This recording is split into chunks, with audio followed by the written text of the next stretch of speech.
You're listening to Veg Your Best. There has never been a more important time to be vegan. At Veg Your Best, we're here to help you limit and eliminate the consumption of animal products without feeling deprived, overwhelmed, or unsupported, even if no one you know is vegan. My name's Michelle Olander. I'm a life coach, and I want to show you that living vegan is actually the superpower that will unlock your possibilities and give you the confidence to take on your next impossible goal by doing it your way.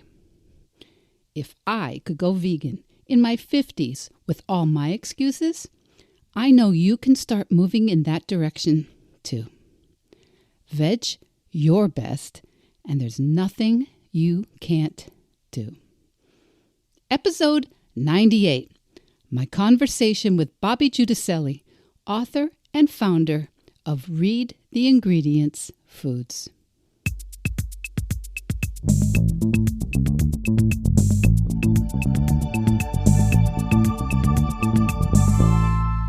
Welcome, veg heads. Welcome back, my Veg Your Besties. Today's conversation is with Bobbi Giudicelli, a serial entrepreneur and author who brings a couple of, I think they're some of the favorite themes we've got here on the podcast. Women changing their lives in midlife, vegans with partners who aren't, vegan entrepreneurship, and a subject we don't always discuss that much on Veg Your Best, how moving to whole food, plant-based choices had a very positive impact on Bobbi's struggle with disordered eating. You will hear about Bobbi's food company called Read the Ingredients Foods and her excellent book, Freedom from a Toxic Relationship with Food.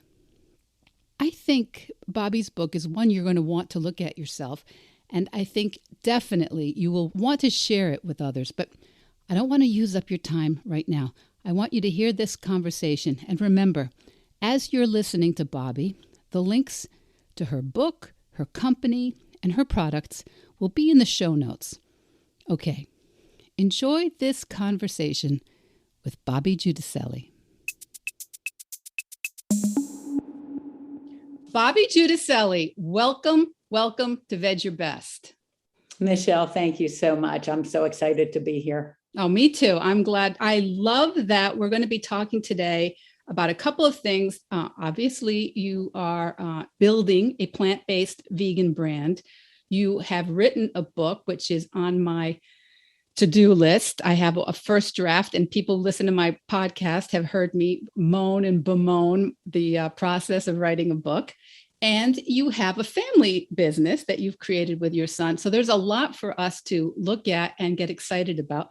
And you're a woman of, I guess, a certain age is the way I sometimes call my age. And a lot of the people who listen to Veg Your Best are women who have come to plant-based eating, a vegan lifestyle, the ethical considerations in mid to later life. So I think you're going to be a lot of fun for people to listen to. Thank you. So I want to first introduce, because what I know most about you, I know through your book. The title is Freedom from a Toxic Relationship with Food. Subtitle, A Journey That Will Give You Your Life Back. And I would love to hear about what brought you to a plant-based and vegan lifestyle, Bobbi. Sure. So, wow, there was so much to unpack with your introduction that my mind has gone in 7 directions. But to start there, what brought me there was a very long, not very happy journey of the rest of my life prior to then. So the journey to that led me really to be aware of nutrition, and it took me to the vegan lifestyle and the whole food plant-based way of eating. Started probably 10 years ago or so, and I have been 100% plant-based and vegan for probably, I'm going to guess, like, I don't have anniversary dates of this, so I'm going to guess it's something like 5 or 6 years now. But prior to 10 years ago, before a major light bulb went on, my life was not great in many ways. The younger I was, the less great it was. And food was my drug. Food was the thing I used to numb me, to relax me, to make me feel better momentarily. And I had eating disorders, very severe eating disorders, starting at age about, I'm going to say 18 or 19, and was anorexic for a couple of years, was bulimic for probably 13, 14 years after that. And following that, I had what is now commonly termed, although it didn't exist back then, disordered eating. So everything about food was a challenge for me. Even the part of liking food was a challenge, because there was a whole conversation in my head about, I shouldn't eat that. If I eat that, what am I going to have to do to make life okay? To make me feel okay, to make it so that I don't gain weight, the conversations were so loud, were so overwhelming, that that something had to give. Now, like many people, the something that had to give, I had to wait until you hit rock bottom sometimes. So, sometimes alcoholics will tell you they know the moment that they said, this has got to stop. I have got to stop drinking. I've got to get my life together, whatever. For me, there were all kinds of health implications that hit me in the face all at the same time. And I could no longer kid myself. And the kidding myself came in the form of telling myself, oh, I eat healthy. It's just this, and this. And I can tell you what the this, and this is. The first this was, I was a diet soda addict, horrible use of diet soda, and convinced myself there's nothing wrong with it. The second this was, there were times I would still binge. I had stopped purging, but if I was going to treat myself to chocolate, which was my weakness, it was not going to be a piece of chocolate. It was going to be a boatload of chocolate, and then promise myself I would never do it again, and and pay the consequences. And the third was, there were certain foods, and pizza was one of them, where I literally had no control. Like, eating pizza for dinner meant I was eating a whole pizza. And that went on forever. Like, there was just certain foods there was no control around. So I had to stop kidding myself. And I did. And the journey started 10, 11 years ago, maybe 12. And that's where it led me. It led me to here with a whole lot of knowledge that I believe I could go toe to toe with pretty much any nutritionist in what I learned. Well, this is always interesting to me. And I hope that if anyone's listening who is suffering right now, who is feeling really challenged and really hurting, very often I notice people we talk to here on the podcast, their lives make sense in hindsight, in the rear view mirror. And I'd like to just interrupt anybody who's suffering. You can make this probably work more beautifully than you can even imagine right now if you're hurting. Because sometimes these challenges, these painful things, these shameful things really allow us to unlock something really special inside ourselves. So I wanted to just interrupt, because I do know people, some people are drawn to vegan and whole foods because they do have disordered eating, and they're looking for maybe not a remedy, but they're looking for another option. Would you tell me, how do you think that whole foods work with this area of your life that was disordered? Absolutely. So that was before I answer that question, and I might have to ask you to repeat the question after I'm done saying this. But before I answer the question, I have to tell you, the reason I wrote the book was exactly what you just said. I wanted that book to be there for that person that is really struggling, doesn't know where to go, is toying with the idea of, well, maybe this is the answer. Because that doesn't exist. But the other thing that I got out of the book, which was kind of a surprise to me, I knew I went in with the purpose of, I had made a promise a long time ago, if I'm ever cured of my eating disorders and disordered eating, I was going to pay it forward. And that's why I wrote the book. What I got out of it that was a surprise and a gift to me is I had to use the hindsight. I had to evaluate, because I tell the story in the book of how I got to this point in my life. So I had to have the hindsight. I had to almost relive some of those miserable years, and the pain of those miserable years. And as you said, the loneliness, the isolation, the shame that goes with that. Like, why can't we control ourselves around food? And the book is written to answer some of those questions for those of us that ask the question and really don't know the answer. Now, to answer your question, which was, how does a whole food, plant-based diet address the needs of somebody in that position or in that state? And the answer to the question, and this is really the essence of my book, the answer to the question is, we have a lot of social pressure on us to look a certain way. We have a lot of expectations of ourselves to feel a certain way. And when I say feel a certain way, have the energy to live our lives, to be productive, to take care of people we love, to, women in particular, in the role of being a mother, or things like that. So we have all these expectations, and then we have all the food things that hit us. Now, none of us have learned how to eat properly as children. Very few of us. I shouldn't say none, that's not fair. Very few of us have learned to eat properly.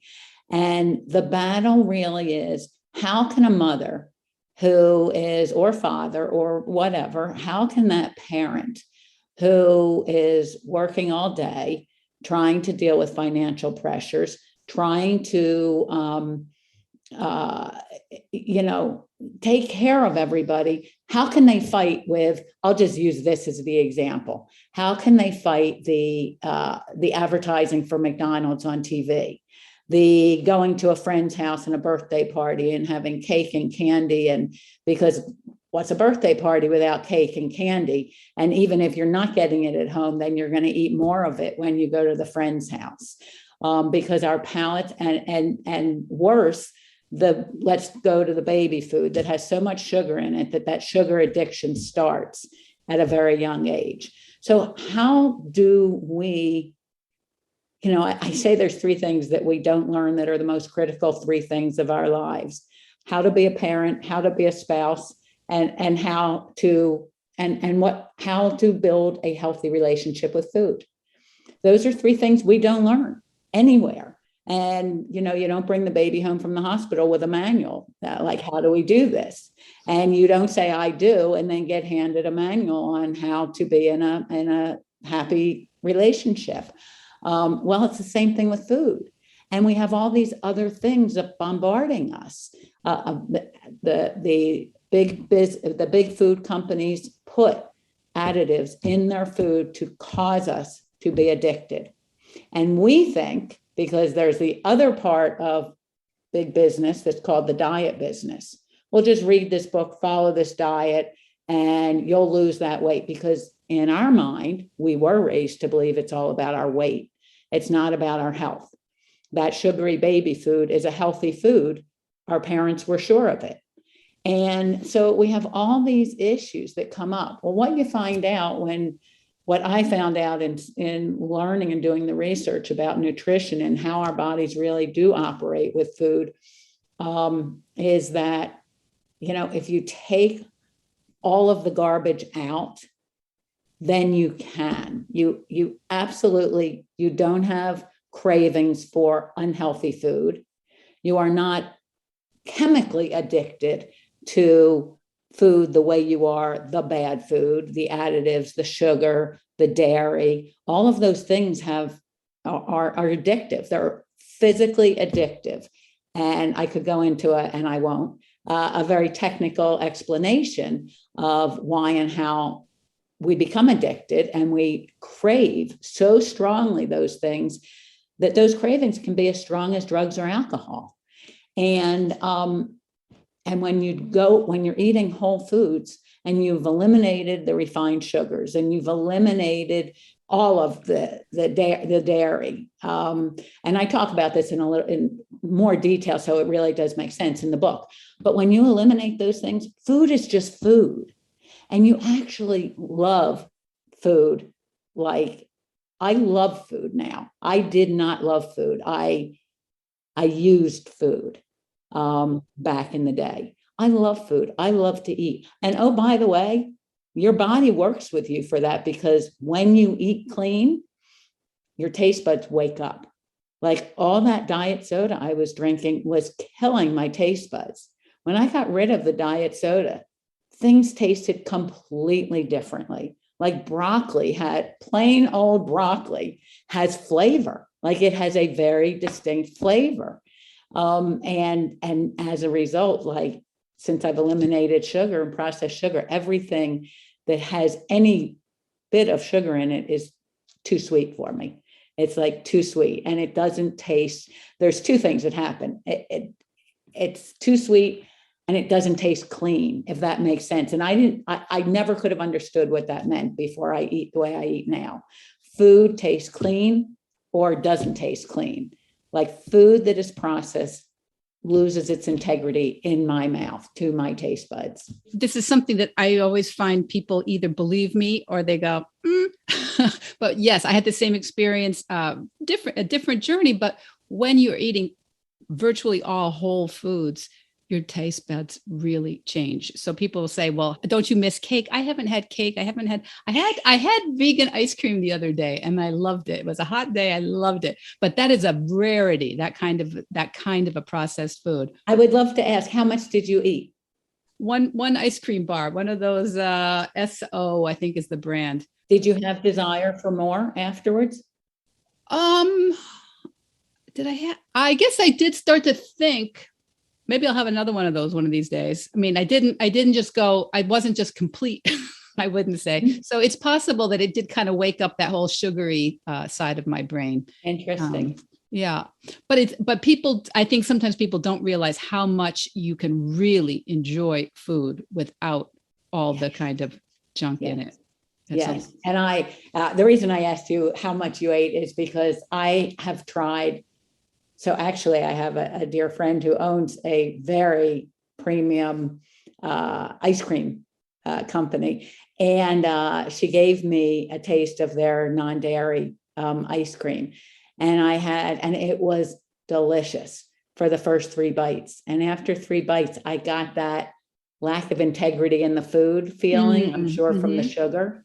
And, those first 3 bites were great, but no desire for any more. And the other thing I'm very clear that I put in the book, like, my treat now, but I don't even think of it as a treat. It's like in the house all the time.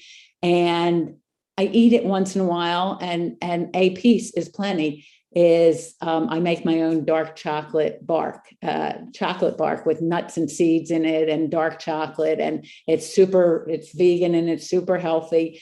And it has very little sugar, but it's organic and has organic sugar in it. But even that, a small square, maybe twice a week, is like plenty.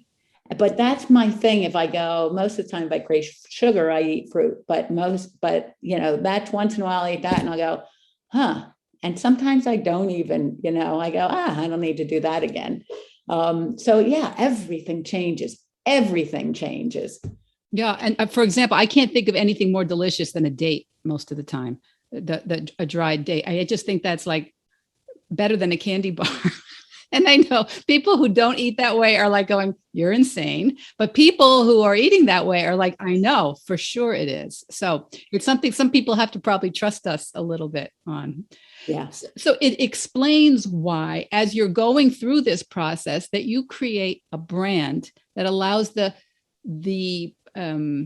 with RTI, read the ingredients foods, you create a brand that has convenience and also is whole food, is this clean product that you talk about. So tell me about the how that started for you. Sure. So in my a couple years into my journey, and several things happened. One is that I started eating breakfast. I was somebody who was actually afraid to eat breakfast because if I ate breakfast, it started a day of eating. Like it would increase my appetite during the day, not decrease it. Mm-hmm. So I would always wait as late as possible to eat when I was not eating very healthy. So starting into my journey, and I started eating breakfast. And I'm also gluten-free, I should mention, which adds its challenges when you're out looking for commercial products.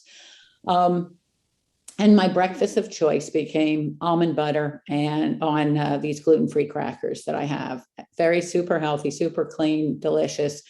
Great with my now black coffee, because coffee used to be, or it's coffee with my own homemade nut milk, actually, but coffee used to be 4 packs of equal in the morning. And so now I'm eating breakfast and I'm eating like that. And then I need to start traveling. I need to fly to the East Coast. I'm on the West Coast. Anywhere you go out of the airport that is closest to me is never a nonstop. So literally all day traveling both directions several times a month. There is nothing I could eat in an airport. Nothing. I mean, if I get nothing else across to people, I want to let them know, do not, if you are going to go on your own journey, do not leave for all day travel expecting that you're going to be able to eat in an airport. So prepare.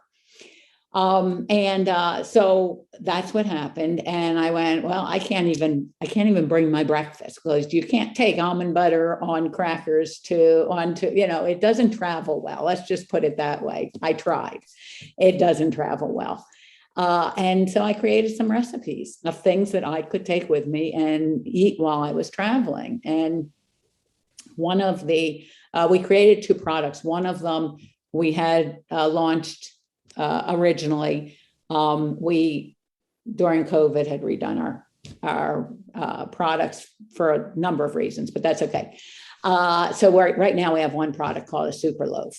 But the loaf was what I created, recipes that I created for myself to travel, period. I had another business at the time. I am what you would call a serial entrepreneur. I've had different businesses, never in the same industry. I had no intention of making this a business. As I shared it with other people who eat clean, and eat the way I do, I was getting feedback like, oh my God, how do I get these? Will you make me some? Where do I go? Because the truth is this, I'm somebody who never wanted to be in the kitchen. Never, never, never. My husband did all the cooking for all of our kids. I looked, and there is nothing that is gluten-free, vegan, and super clean. That means no added sugar, no sweeteners, no unhealthy fats. It doesn't exist. It literally, I promise you, doesn't exist. So this became my breakfast food. I've been eating this for breakfast every single morning for 7 years.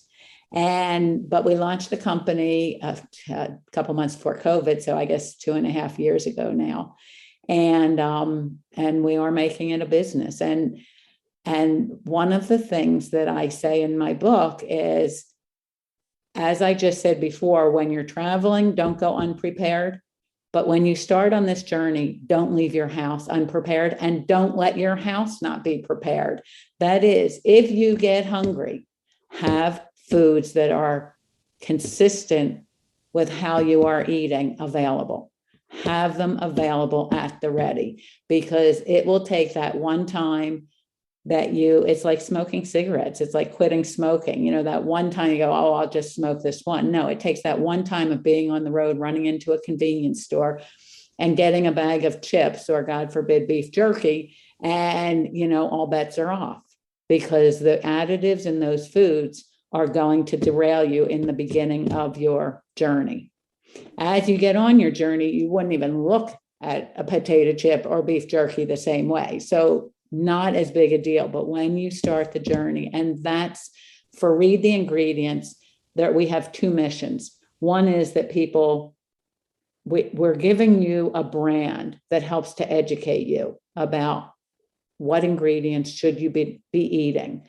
My partner is a certified nutritionist, and I am a self-educated, obsessive person about a vegan lifestyle.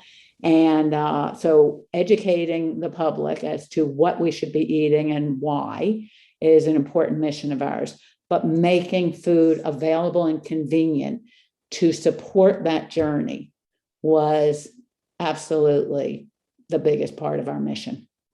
Yeah, I think this is really good advice. Also, if people the second thing you need to remember, the first thing you need to remember is RTI Foods, Read the Ingredients Foods. Actually, we go by, so Read the Ingredients is our brand name. So it is Read the Ingredients. Okay. Unfortunately, we didn't get or couldn't get that URL. So our website is RTI Foods. Oh, I see. So it's Read the Ingredients. That's really the name of it. Yes. Okay, good. And it's an action item, Read the Ingredients. And we have blogs all over our website about why and what you're looking for and what's important and, all of that. Because I think this is such an important thing, especially for people new on this journey or who are trying to help somebody else along, that choice architecture is not there to be whole foods, plant-based in our culture, in our economy. We have to kind of show a lot of intentionality to create it for ourselves or for someone we're trying to support on that mission. And I think that this is what makes it hard for some of us. Once you've done it, it's not that bad. It's not that hard. But in that beginning part, you really need to make a lot of new deliberate choices, don't you? Absolutely.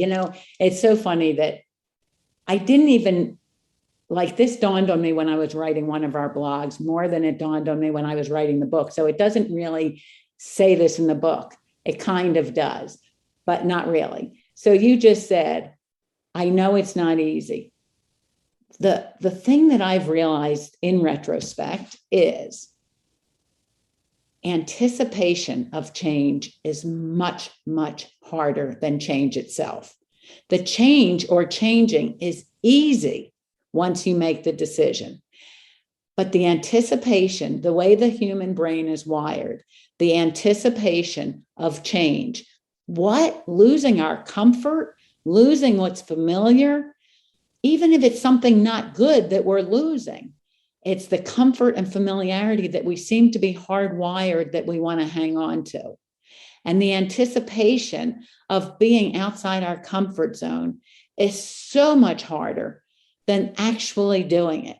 Like if I were to tell you, and I do say this in the book, it's one of the easiest things I've ever done. Or if I look at the cost benefit analysis, because I'm a businesswoman, so I look at things that way. If I look at the cost benefit analysis, the cost was minimal for the benefits that were huge, absolutely huge. Yeah, I think that's a really great point. Thank you, Bobbi. That's a great point to underline, because it is, we've created so many habits that aren't sustaining our health and aren't sustaining our lives in so many ways. But they're easy because we've repeated them over and over and over and over. So we don't even think about them anymore. And once you get that, people need to trust us a little. Once you just develop some of those, it is just as easy going forward. But that change does take some intentionality. It takes some strategy. It takes some planning. It takes looking in different aisles of the supermarket and different the different shelving levels. You have to look a little places you haven't looked before.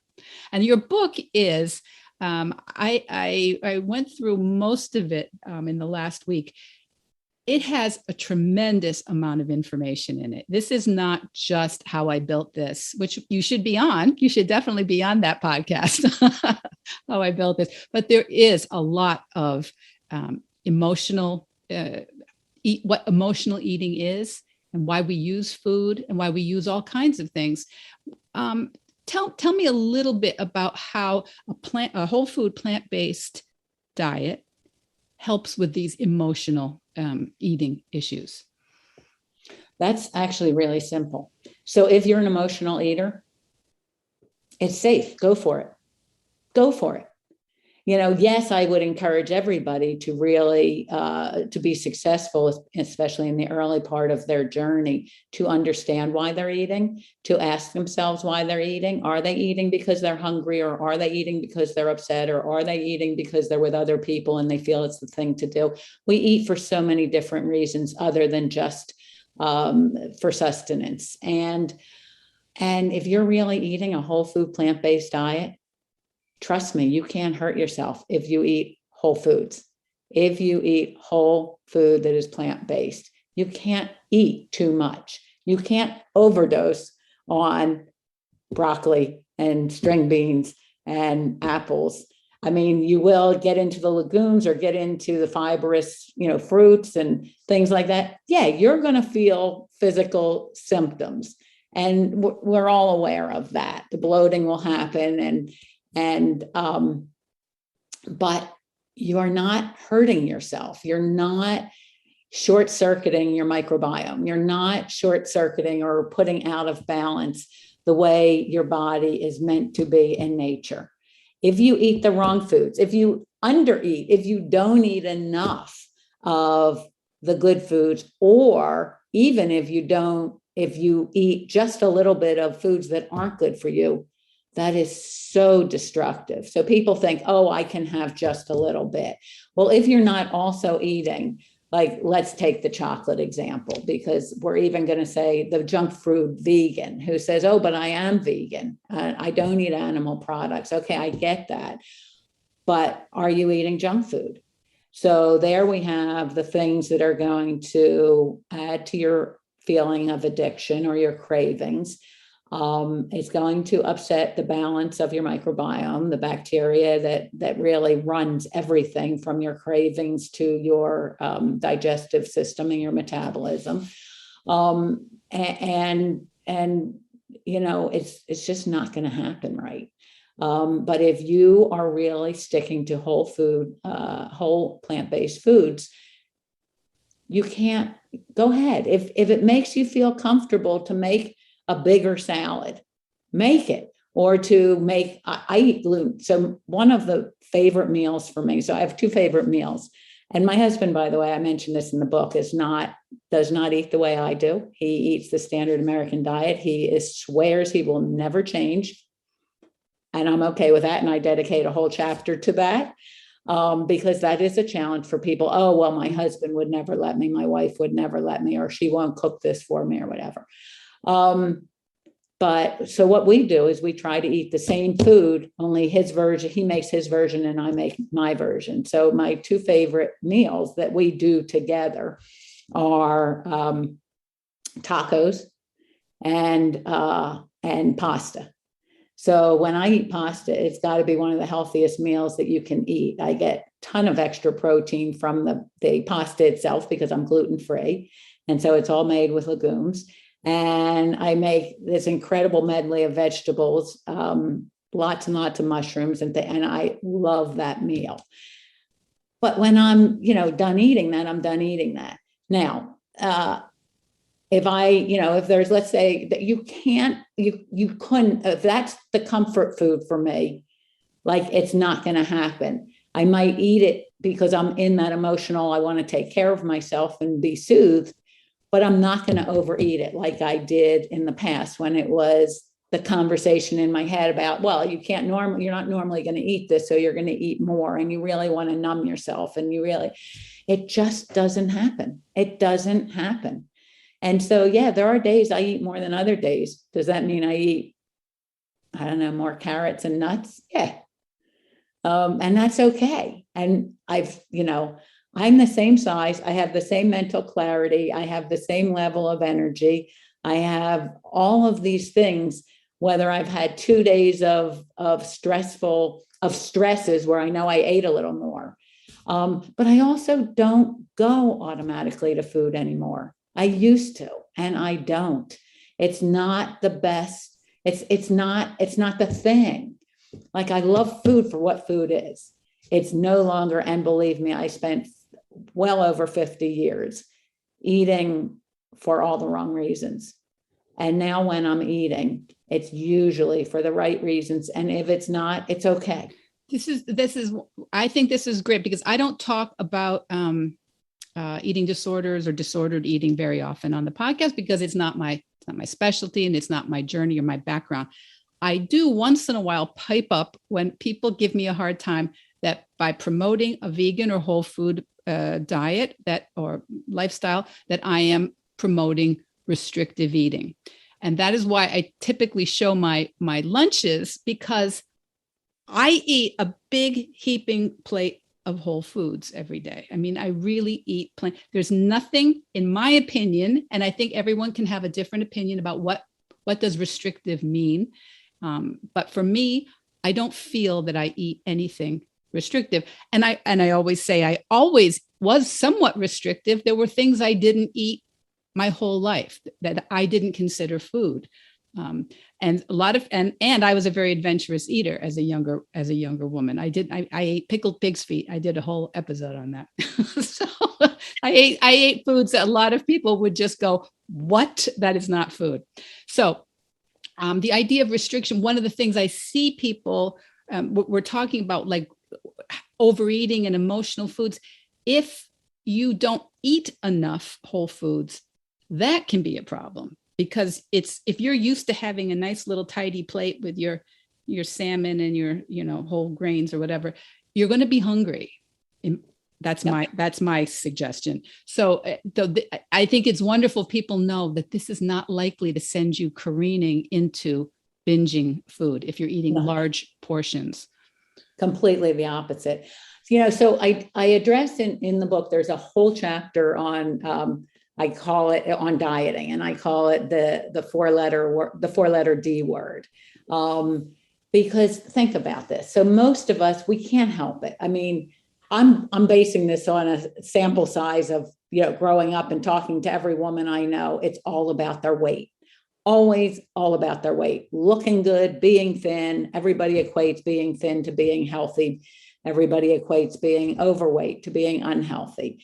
And it's surprisingly not true. Usually people who are overweight, there is some aspect of health that is being compromised, because it's really an indication that they are eating a lot of junk. And I would bet their microbiome is out of whack, because there's no worrying about your weight when your body is really working symbiotically. So, but we all come to this, many of us come to this about our weight.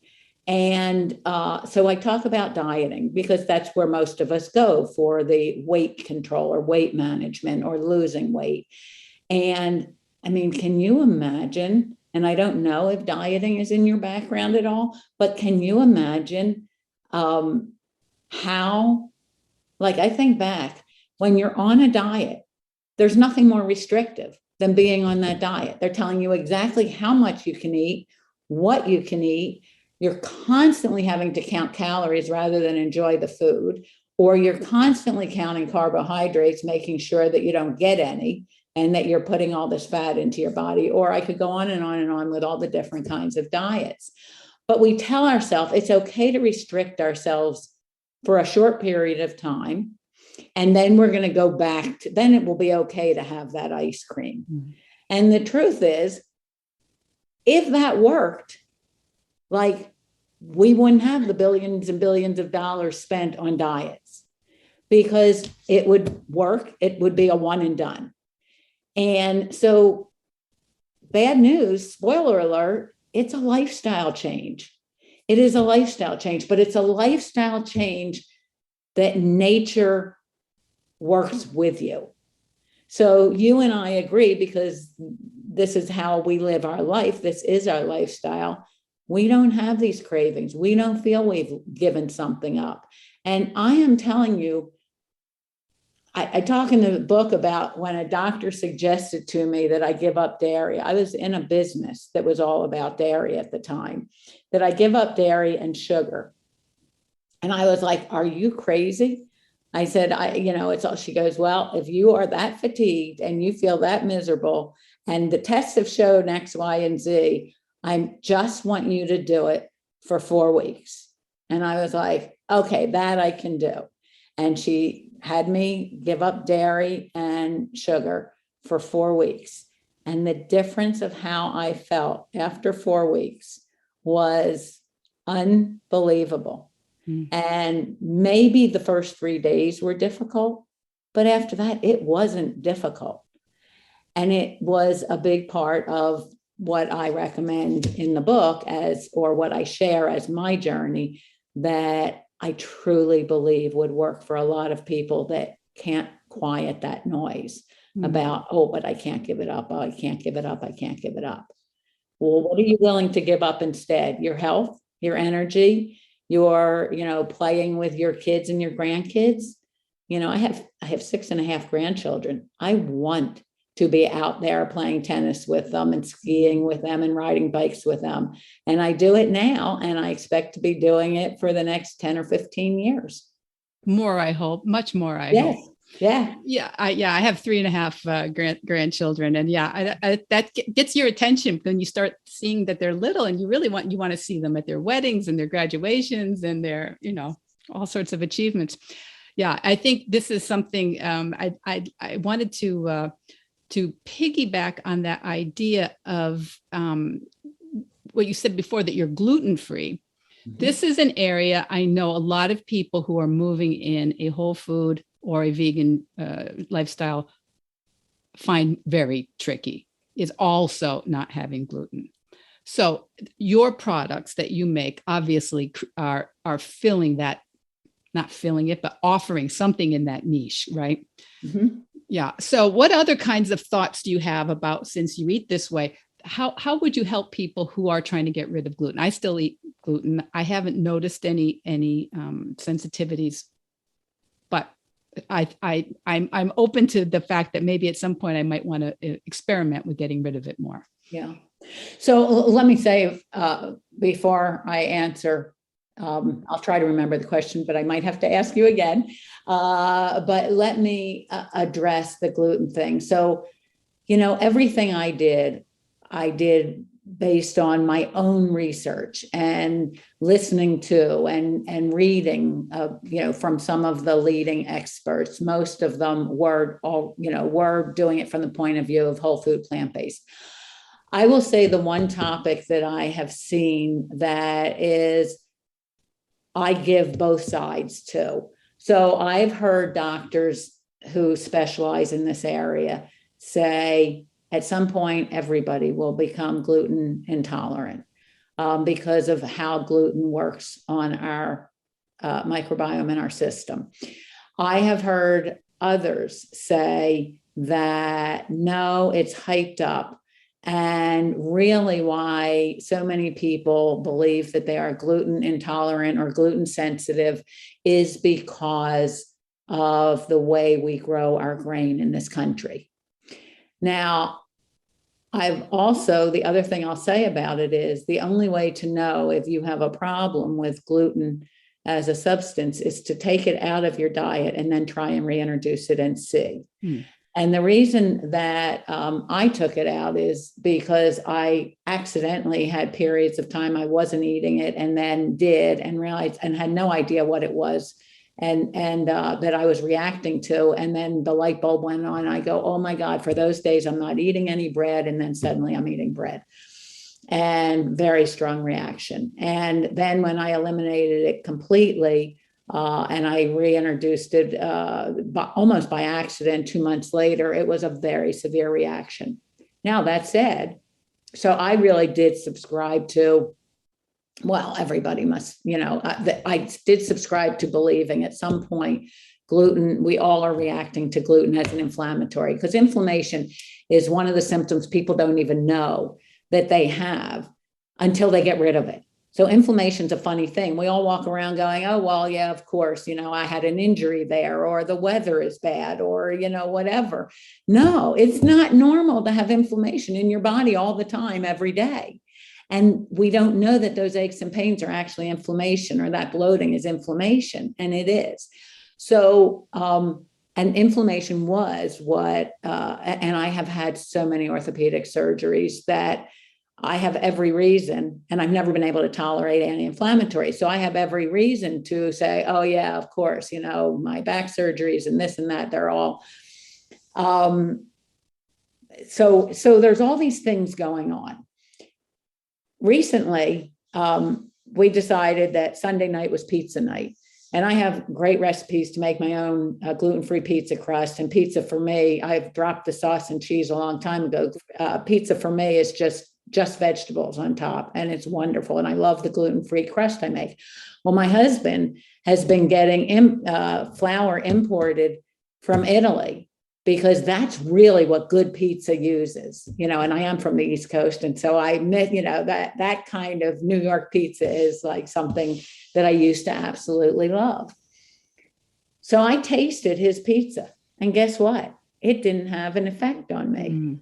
And so, now I'm sitting here going, I'm going to still avoid gluten on a day-to-day basis, even in the small quantities that you get it in soy sauce and things like that.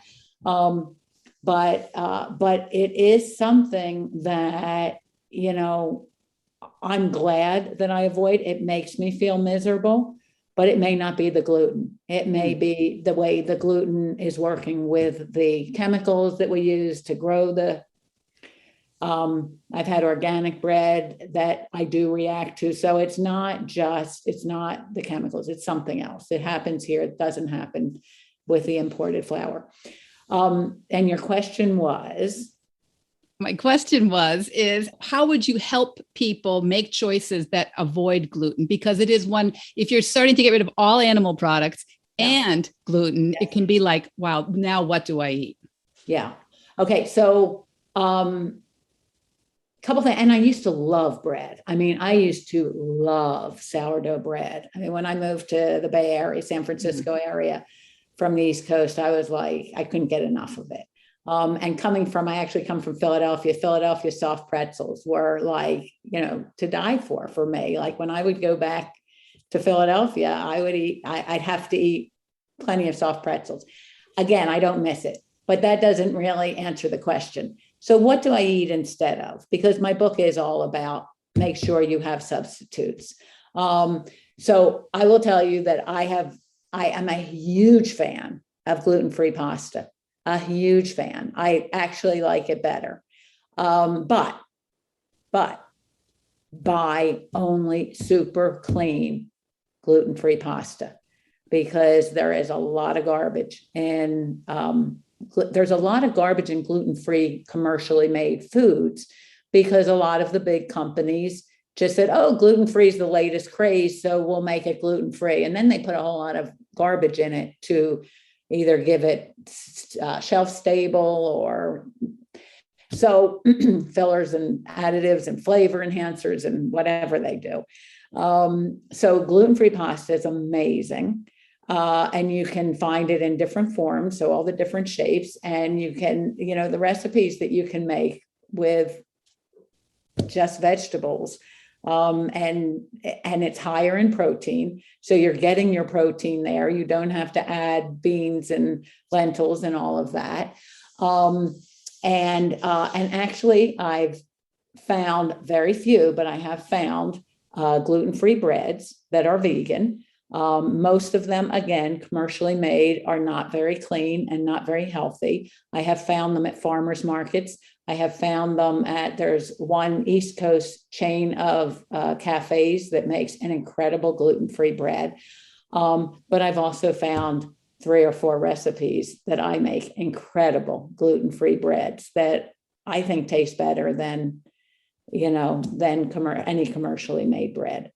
So it's a good example of something. If you've tried one and you didn't like it, try another one or try it again or do it a little bit differently. Also read the directions of how you cook them. Some of that you don't cook the gluten-free pasta necessarily the same way you do. Right. I just got a new one that comes from somewhere. I don't know where it comes from. And all I worry about when I buy it is the ingredients. Because read the ingredients, it's kind of my theme. It was written in some foreign language. So, nowhere did I see a number. So I have no idea how long you're supposed to cook it. And all my other ones are like 8 minutes. So I cooked it for 8 minutes. It turned to complete mush. Yeah, complete mush. Yeah. So with gluten-free pasta, the one thing that I will say, gluten-free pasta cold is not as good. Like I can't throw it on a salad cold, like I used to with regular pasta.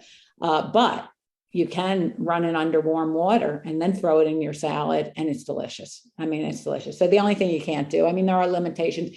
Yeah, you adjust.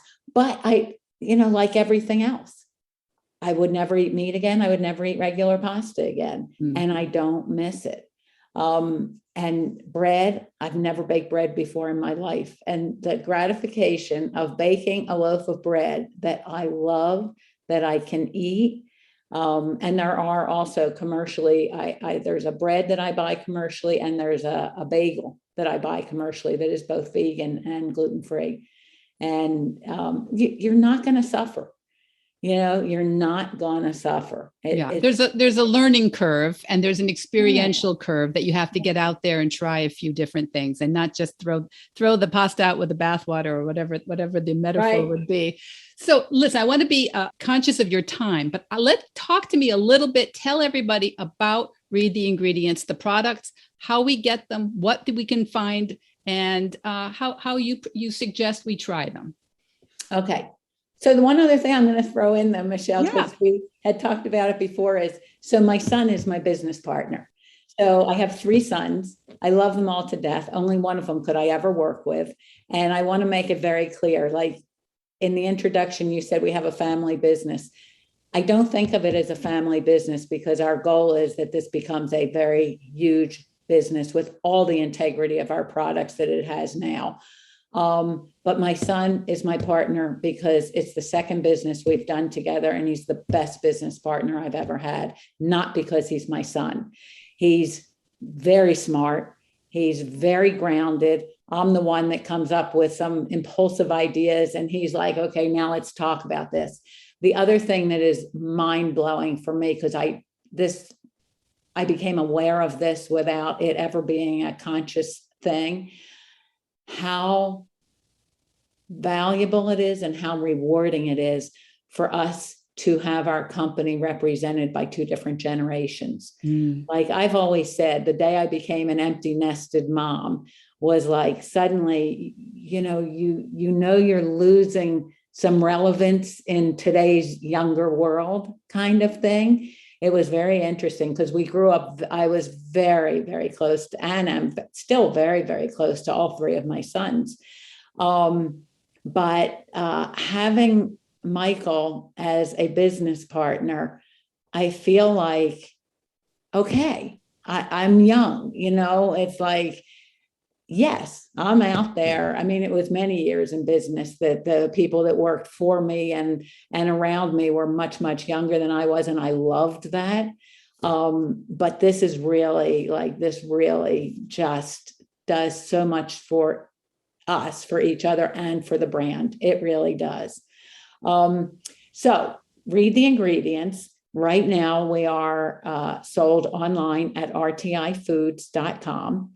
And even if you are not actively buying our products, there is a ton of value about food and nutrition and why it is important to read the ingredients and understand labels on foods on our website. So I would really encourage you to go to the website and just give us your email address, and we will email you, and periodically we will do promotions and things like that. But the value of the information, I think, makes that worthwhile. We are getting into grocery stores on the West Coast, up and down California. We are in the process of making that happen. This industry moves at a snail's pace with nobody hesitating to stick their hand out and take money while you're waiting for things to happen.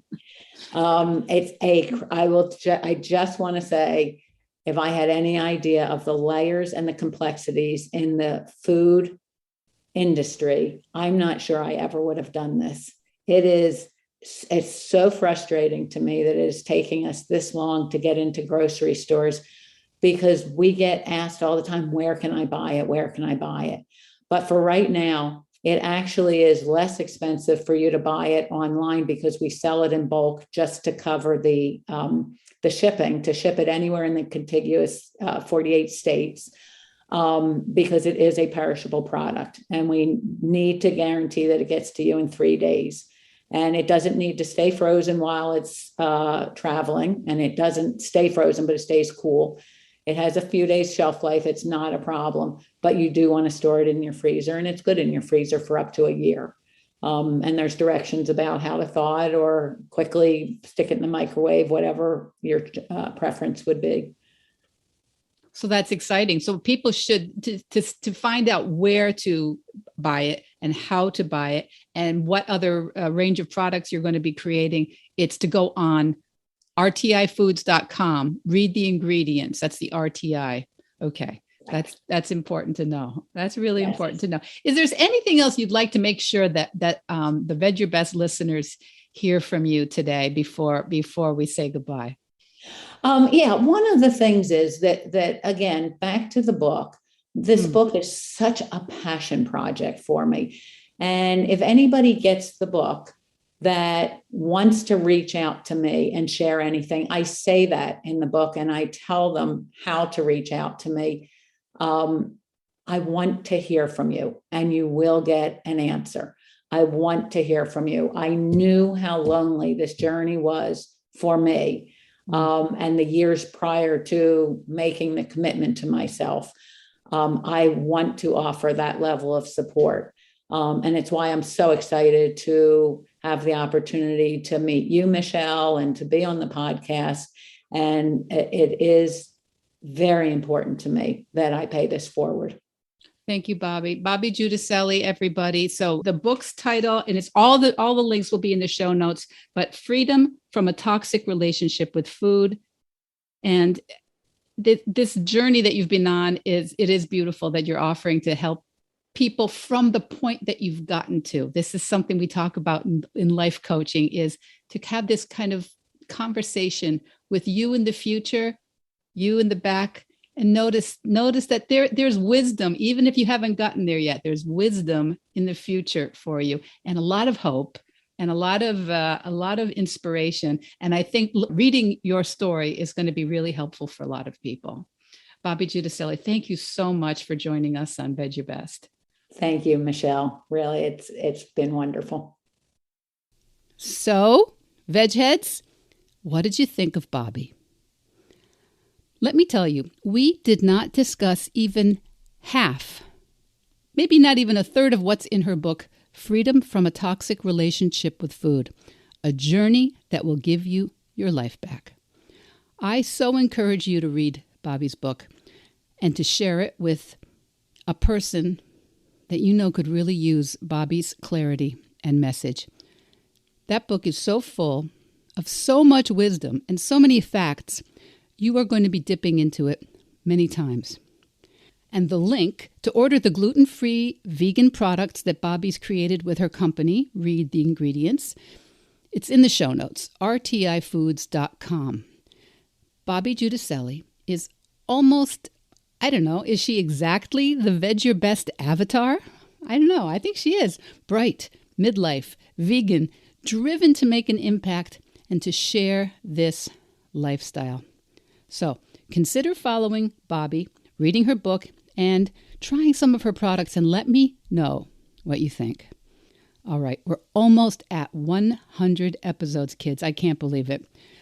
In the meantime, when you're ready to start your vegan journey or take it to the next level, please book yourself into my calendar.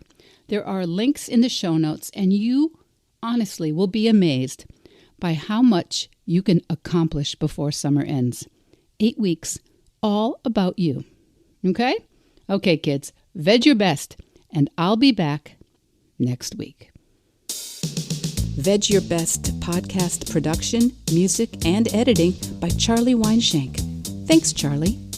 Before you go, it would mean so much to me and the Veg Your Best team if you would hit subscribe, leave us a 5-star review, or share with someone you think might be interested.